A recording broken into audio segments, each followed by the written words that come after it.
This training is brought to you by the DFib Warehouse, Australia's experts at building the confidence to save a life. It's designed for people with little or no medical or first aid knowledge. Everyday people like you. The training takes a little over 10 minutes, so whether you're watching on your phone, tablet or computer, be sure to watch right till the end, as it might be the difference between someone you care about living or dying. At the end, we've built a fun way for you to share with your colleagues, friends or family that you've done the training and that you're now Heart Restart confident. I'm Ben, and this issue is really personal for me because one sunny Thursday morning in November, I received a phone call that nobody wants to receive. It was Manly Hospital telling me that my dad had had a serious heart attack. I asked them whether he'd made it. They said, "They're still working on him, you should get here straight away." I knew in my heart then and there that Dad hadn't made it. My dad's death wasn't uncommon. Around 30,000 Australians every year suffer sudden cardiac arrest, and at present, around 90% of them die. But it doesn't have to be that way. In some respects, my dad was lucky. He had people on the scene immediately, who called an ambulance straight away, and he received early CPR. What my dad didn't have was a DFib nearby. We have an excellent ambulance service, but do you know how long it takes them to arrive? On average, it's between 8 and 10 minutes. Someone in cardiac arrest needs CPR and defibrillation within 3 minutes to have a 70% chance of surviving. By 8 minutes, that chance of survival has dropped to 10%. With the ambulance service simply not able to make it there fast enough, an important part of bridging the gap for patients is publicly available defibrillators. Thankfully, organisations like yours are realising this and investing in these. With more available, what we now need is people who are confident using them to save a life.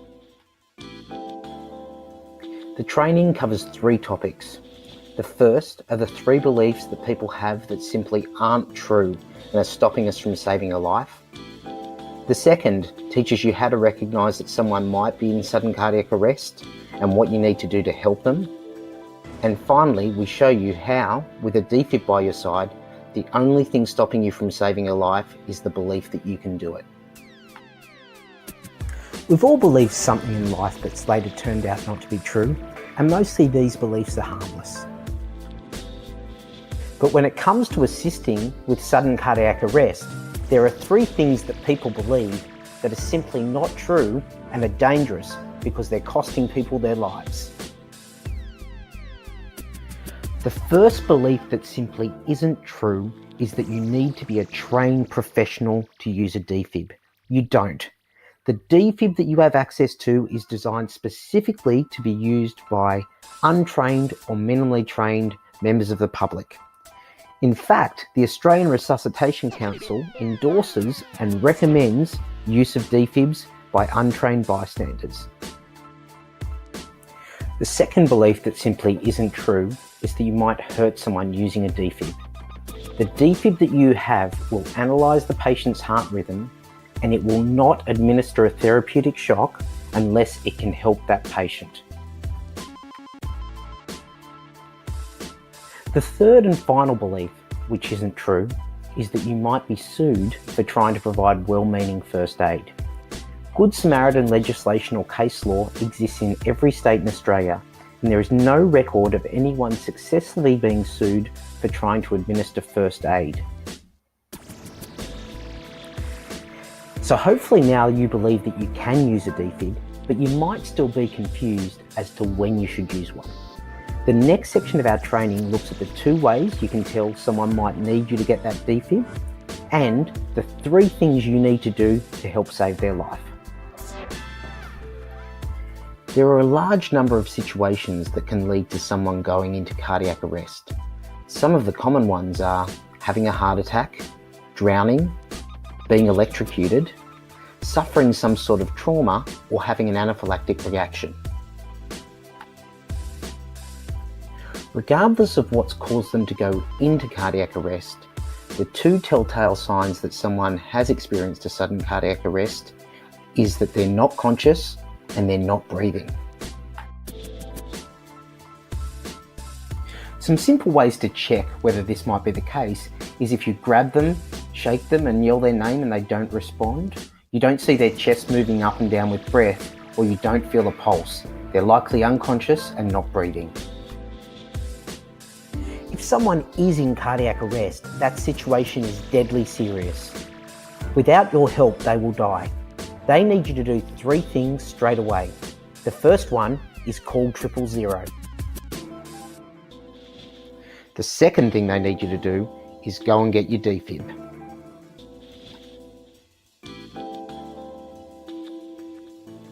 Then they need you to commence CPR.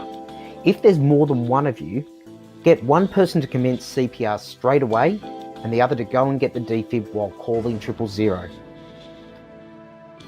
Some of you might be concerned thinking, but hold on, I haven't been trained how to use the defib or how to provide CPR.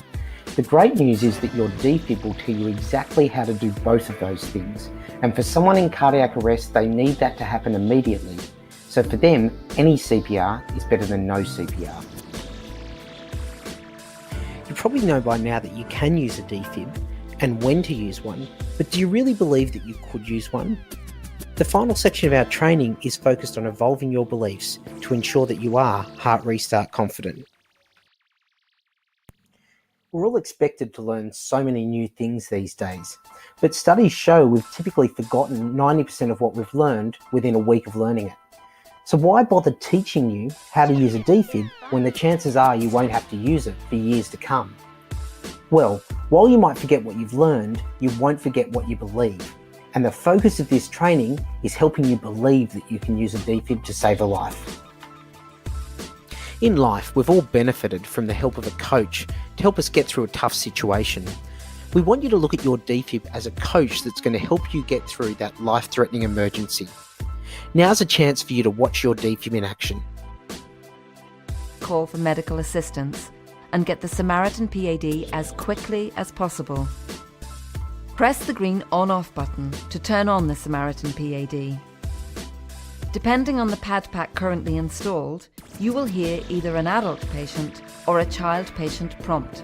If the patient is a child between 1 and 8 years of age, you should ensure a pink pediatric pack is installed. If a pink pediatric pack is not available, you may use the grey adult pad pack instead. Adult patient. Call for medical assistance. Remove clothing from patient's chest to expose bare skin. Pull green tab to remove pads. Peel pads from liner. Apply pads to patient's bare chest as shown in picture. Press pads firmly to patient's bare skin. The Samaritan PAD automatically assesses the patient's heart rhythm Assessing heart rhythm. Do not touch the patient. and will automatically deliver a shock if needed. Stand clear of patient. Shock advised. Stand clear of patient. Shock will be delivered in 3, 2, 1. Shock delivered. When performing CPR, it's important to apply effective chest compressions for each 2-minute cycle as directed. The SAM 360P will prompt you to begin CPR. Begin CPR. It is safe to touch the patient. The SAM 360P will tell you how and where to place your hands. Place overlapping hands in middle of chest. Press directly down on the chest in time with metronome. Remain calm. In addition to staying in time with the metronome, your chest compressions should have a depth of at least 5 centimeters or 2 inches and not greater than 6 centimeters or 2.4 inches for adults and children greater than 8 years of age. The combination of chest compressions and defibrillation is the best treatment you can provide until medical professionals arrive on the scene.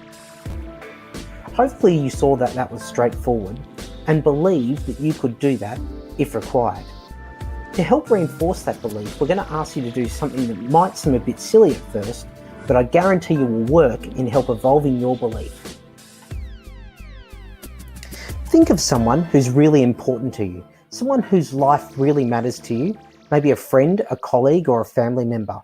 Now, every time you walk past your defib, I want you to picture something in your mind really vividly, and that is you taking that defib off the wall and saving the life of that person who means a lot. Do this every time you walk past your defib to remind yourself that you can and should use it in an emergency. So remember, beliefs are powerful, but not always true. Here are 3 things that are true. 1. Anyone, trained or untrained, can use a defib. You can use a defib. 2. The defib won't hurt someone. And 3. You won't be sued for providing first aid. Signs of sudden cardiac arrest are someone being unconscious and not breathing.